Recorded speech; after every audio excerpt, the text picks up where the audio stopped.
শীতকাল চলে আসছে আর এই শীতে পিঠা খেতে মায়ের বাড়িতে যাব না সেটা তো হবেই না। সেজন্য চলে যাচ্ছি মায়ের বাড়িতে। সেখানে গিয়ে ছোট্ট এই মাটির চুলায় পিঠা তৈরি করব আর আমাকে সাহায্য করবে আমার মা। তো এখানে পিঠা তৈরি করতে আমাদের প্রথমে যে গুঁড়াটা লাগবে সেটা হচ্ছে আতপ চালের গুঁড়া।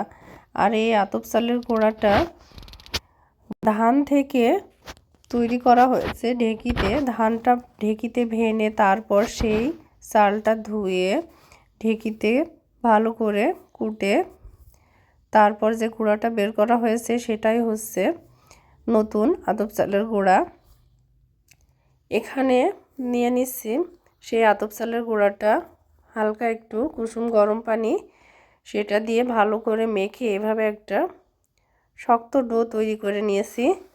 এদিকে চুলায় লোহার কড়াইটা দিয়ে গরম করে নিচ্ছি। এখন সেই শক্ত ডোটা কিছুক্ষণ রাখার পর এর ভিতরে কিছু চিনি অ্যাড করা হচ্ছে।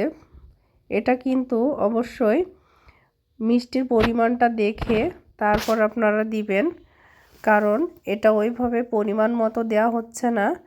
যারা যেরকম মিষ্টি খায় সেই পরিমাণ মিষ্টি দিলেই হবে। এখানে চুলার আঁচটা একটু বাড়িয়ে তারপর ছোট্ট কড়াইটাতে তেল দিয়ে তেলটা গরম হয়ে গেলে একটু একটু করে ডোটা, সেই লিকুইড যে ডোটা তৈরি করলাম সেই ডোটা এতে দিয়ে একটা একটা করে পিঠা ভেজে নিতে হবে। আর এই পিঠাটা ভাজতে যে কি ভালো লাগে সেটা বলে বোঝাতে পারবো না। আর এই ফুলকো ফুলকো পিঠাগুলো ভাজতে আমার খুবই ভালো লাগছিল, কারণ আমি এই পিঠাটা এভাবে বানিয়ে তারপর এক পাশে পিঠাটা বানাতে আসি আর এক পাশে খাইতেই আসি। পিঠা খেতে খেতে প্রায় শেষ করে ফেলছি, কারণ যে পিঠাটাই হচ্ছে সেটা একটু ঠান্ডা হলে আমি মুখে পুরে নিয়ে তারপর আরেকটা পিঠা উঠাচ্ছি। তো আর কি বলবো, পিঠাটা অনেক মজার ছিল, সেজন্য পিঠাটা খেতেই আসি। এখানে পিঠাটা বানাতে বানাতে প্রায় সন্ধ্যা হয়ে গেছে, সেজন্য আলোর একটু সমস্যা।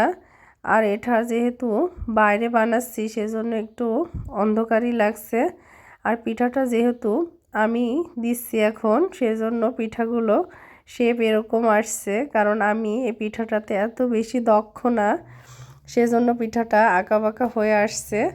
তো আর কি বলবো, আপনারা ট্রাই করবেন সুন্দর মতো একটু গোল শেপ হবে সেরকমভাবে পিঠাটা তৈরি করার জন্য, যাতে দেখতেও খুব ভালো হয় এবং খেতেও খুব মজাদার হয়। আমি এটাতে এত বেশি এক্সপার্ট না, সেজন্য আমার পিঠাগুলোর শেপটা একটু অন্যরকম হচ্ছে। তো ব্যাপার না, আপনারা ট্রাই করবেন সবসময় একটু গোল শেপ মতো হবে, দেখতে যেন ভালো হয় সেরকম তৈরি করলেই হবে। তবে পিঠাটা ছিল ভীষণ ভীষণ মজাদার, যেটা আমার খুবই ভালো লাগছিল। আমি তো পিঠা বানাতে বানাতে পিঠা প্রায় শেষ করে ফেলছি, অল্প কিছু পিঠা ছিল। আমার এই পিঠাটা ভীষণ ভালো লাগে, খুবই পছন্দের একটি পিঠা। আমাদের বাড়িতে সবাই পছন্দ করে পিঠাটা। আর যেহেতু এখন নতুন গুড়ার পিঠা, সেজন্য তো আর কথাই নেই, খুবই মজা করে খেয়েছি পিঠাটা। যারা যারা ভিডিওটা দেখছেন অবশ্যই ট্রাই করে দেখবেন বাড়িতে, তারপর কমেন্টস বক্সে জানাবেন পিঠাগুলো কেমন হয়েছে। সবাই ভালো থাকবেন, ধন্যবাদ, আল্লাহ হাফেজ।